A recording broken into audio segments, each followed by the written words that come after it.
Hey guys,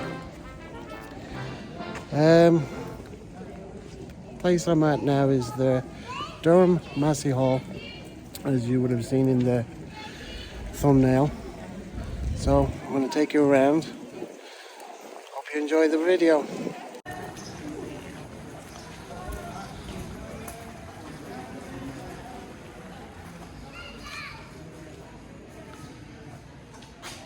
And this was the washroom.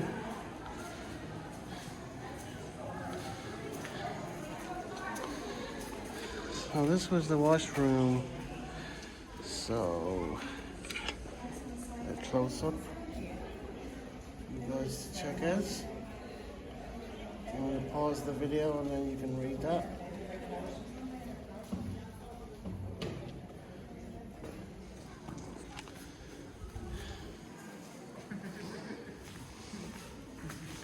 Oh, and the wooden roof up top. Awesome.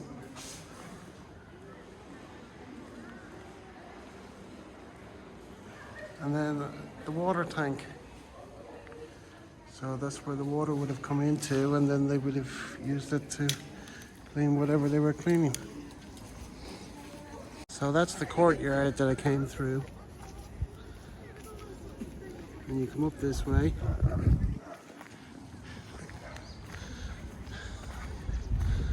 This is the front of the house.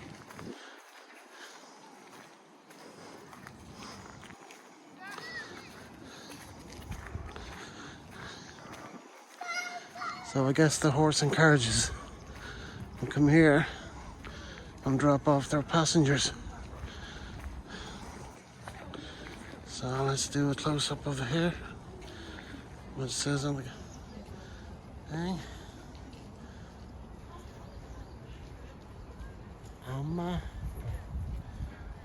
Okay, can't pronounce that, but you get the general idea.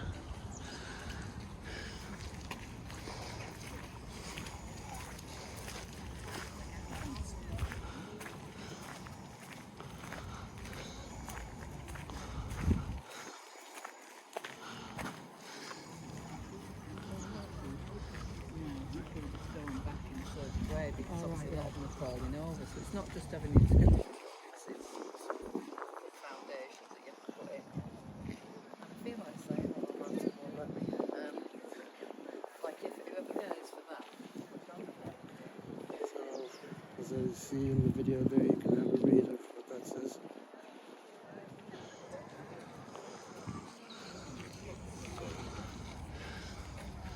And I guess this is the way the horses used to come in.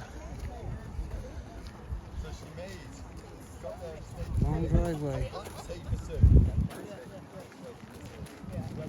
Nice. So this is the gardens.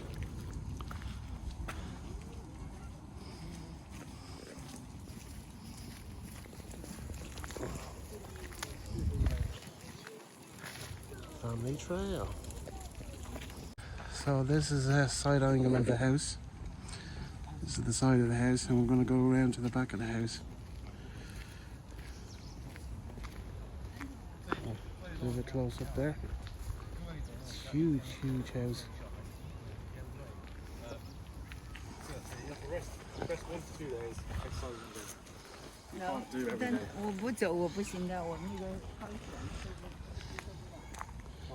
So I'm going to take a walk down this path here. So when I get down to the bottom, I'll come back to you guys. So this, guys, is the pond at the back of the house. So I thought I'd show you guys first.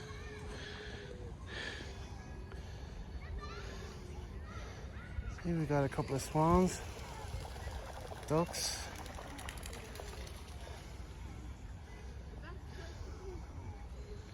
As you can see.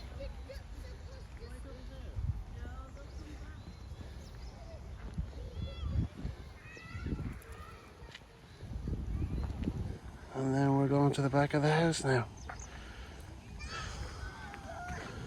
So let's take a walk up this way.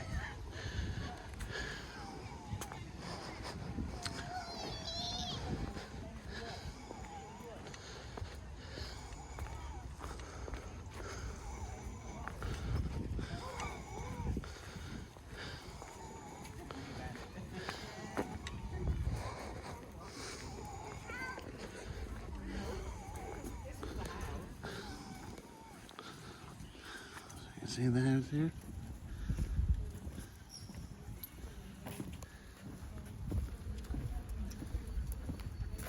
Inigo? No. Never mind. Whatever. Anyway, you guys can work it out. So that's the back of the house. And we'll head along towards the pond again and head out.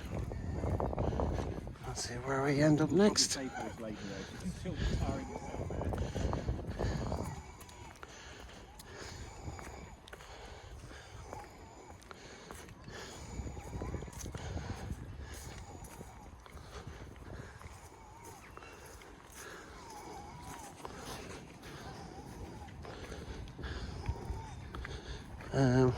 I don't know what that building is for, but it's for something. Probably I'll find out when I get further up. Anyway, just going to take a little walk down this path. See where it leads to. Oh, I can get to the other side of the lake here. Or I should say pond.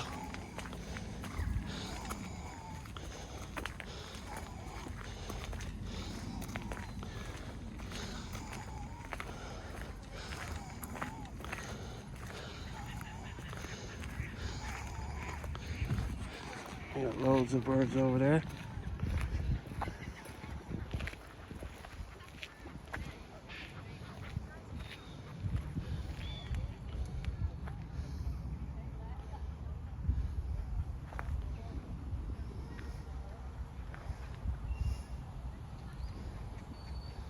So we'll continue the walk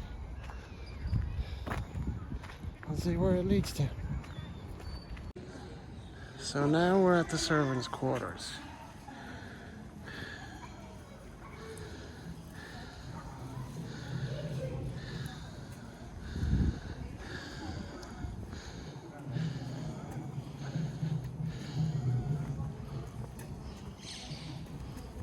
As you can see, step back in time.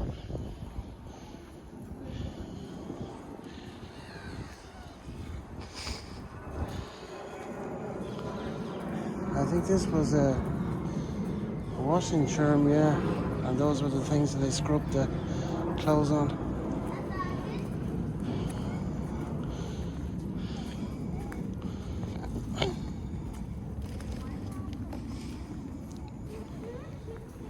So there's a bit of a queue here, so what we'll do is pause here, and then when I go in, we'll go again.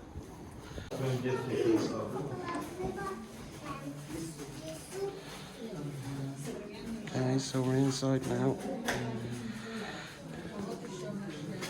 There's the furnace where they probably did the bread and all that kind of stuff. So you see this.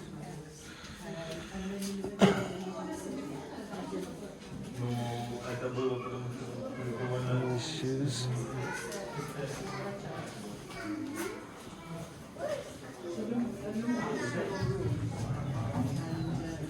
There's the fan.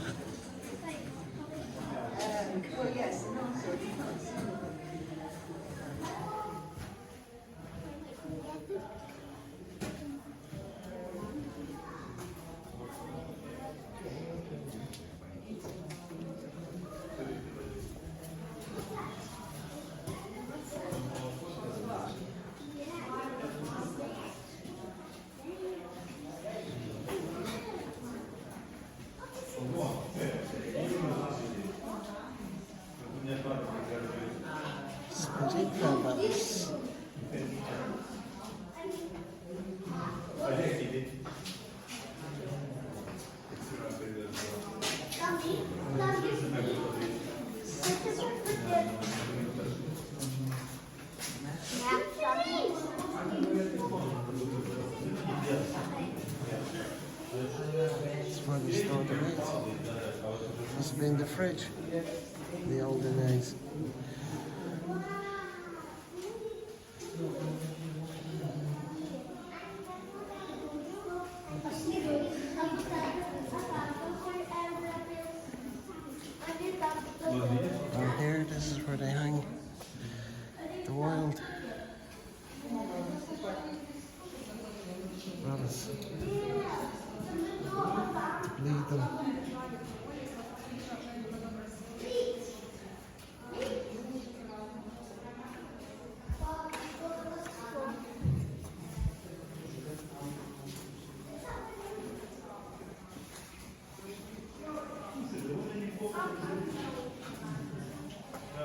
if I remember right, that's a salmon.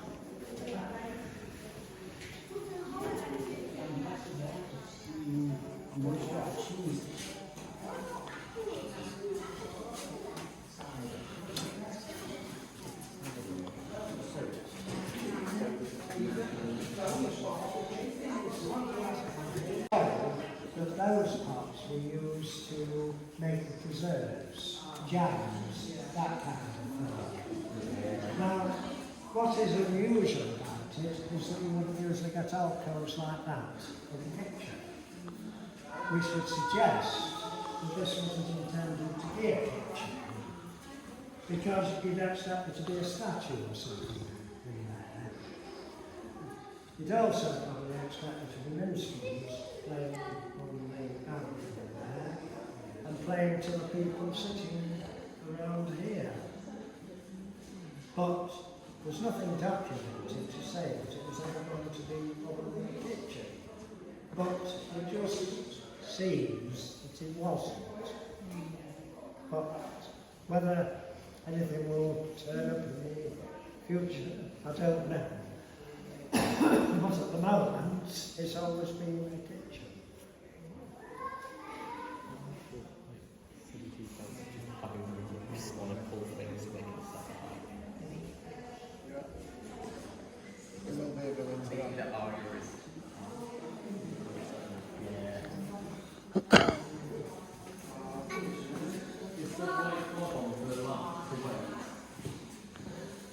That's to adjust here. You can adjust it up or down.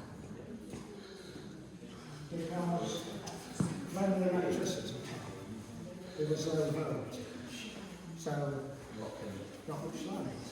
So if you're working there, you wanted more light, you have to pull it down.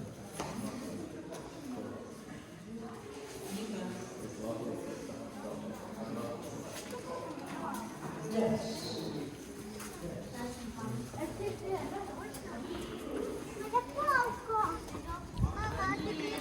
And that was the kitchen.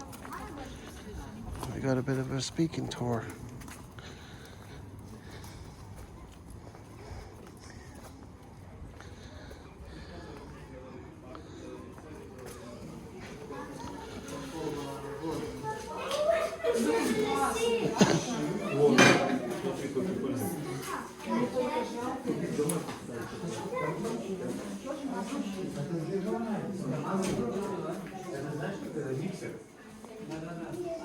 And that would have been the brushes. Sweep the floor or the courtyard.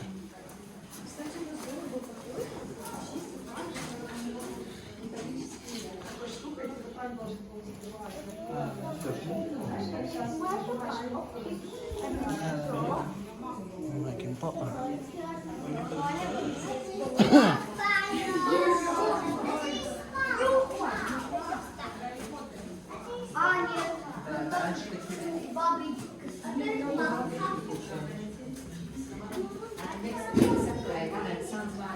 Everyone's go, ooh. But you eat cheese, you're eating rennet pretty much. Citric acid, I think they use now. So it would separate into curd some way, like the Miss Muffet on the tuffet. So the curds are the solids, the white solids, so they would be strained, perhaps a little bit of sugar or some natural flavouring added, and you leave them to set slightly. Has the consistency of sort of like a French yogurt, almost like that, set yogurt. And it's called junket, and people used to enjoy it as a dessert, or it was even recommended for people who were perhaps sort of recovering from like an illness or a little bit under the weather. It's supposed to build them up a bit, one of those sort of good for you type foods. But it was enjoyable. When I was a little girl, my mum used to make junket, but I think it's fallen out of favour a bit now. Not many people have heard of it. So they would do that. Ice cream could be made as well. So a lot of stately homes have ice houses in the grounds where ice would be packed during the winter months. It could then be taken out when the weather warmed up into a bowl, and you could stand a bowl of cream in and then stir, but like the very basic ice cream makers that we have now, and you get a very soft set sort of ice cream for the people in the house, not for the servants. We didn't get ice cream. But if you were rich and you were a guest of the family, which I'm assuming you all are today, you could be treated to some ice cream or something like that if you were lucky. But it was all about using up the milk, because the next day it's all going to come in again fresh, and you've still got to do something with the milk. So you'll be back making butter again. It's sort of a daily process in a large dairy like this. This is just a small churn, just if you were doing it individually in your own home. You just might be making a small amount from your own cow or two. You know, you're just going to churn a small amount. When you turn the handle, you can see it whisk, but I don't do it much because it makes a noise like a cow. Had a little boy in here once and he did it all the time I was talking. I was like, oh my goodness, sounds like I've got a cow accompanying me. So back to our butter, I mean, it might also just go onto the table to put on bread or toast or something like that. So the kitchen or the dairymaid might just present it a little bit more so they look nicer on the table. So you've got butter moulds like these, so they can be pressed into and tipped out of. You've got flowers on. Or there were butter stamps as well. So that one has a thistle on it. And this one I think is my favourite. It stamps out small butter pats and then presses a flower on the top, which are rather cute, aren't they? Who doesn't like pretty butter on their toast in the morning? What's not to like about flowery butter? Doesn't change the flavour at all, but you know, it's going to look nice, isn't it? Put a smile on your face. So it was a very busy time, but then at some point in the 1800s they stopped using it as a dairy, and when the house was modernised, it became used as a coal store. So that's why the walls are so grey. And down that end of the other room you'll see they're black. And that's just from all the coal dust. So that it wasn't used as a dairy, and so it was never modernised. There was nothing that was changed. So we've still got stone sinks, similar to the ones over in the storerooms up off the kitchen. You'll find them in the food preparation areas because it's used to keep things cold. So you could put water in there, and you could stand jugs and bowls in just to lower the temperature slightly. Whereas when you go through to the laundry, you'll see that they've got wooden sinks in there. Because it doesn't really matter over there, you're not trying to cool things down. If anything, you're trying to keep the water hot, aren't you? So it's just different uses, it's all planned out really. But obviously if you want to come up and have a look at things and ask any questions, please feel free. Thank you. We have the laundry, some laundry already on wax drying. We can see we've got two racks up there, and they're up there for two reasons. One is if everything was down here, we'd soon run out of circulation space. And of course, as we know, hot air rises. So everything up there is going to be a couple of degrees warmer, and it's going to dry that little bit quicker. So you put your big items up there. Once everything's dried, bring it down, and the ironing takes place on here. This will have a blanket or a cloth placed upon it before ironing takes place, otherwise you'll iron the imperfections into your laundry and so on. So lay those out, and then this is where this piece of equipment comes into play, which is called an iron tree or an iron pagoda. So once again, we're back to fires. The fire is lit inside, roaring hot, the cast iron casing gets very, very hot, and all of the irons, which are made of cast iron again, are laid around it on these little shelves. Now, when it comes to the ironing, the laundry maid will have to make sure she puts a very thick woolen mitt on, because that handle is as hot as the iron itself.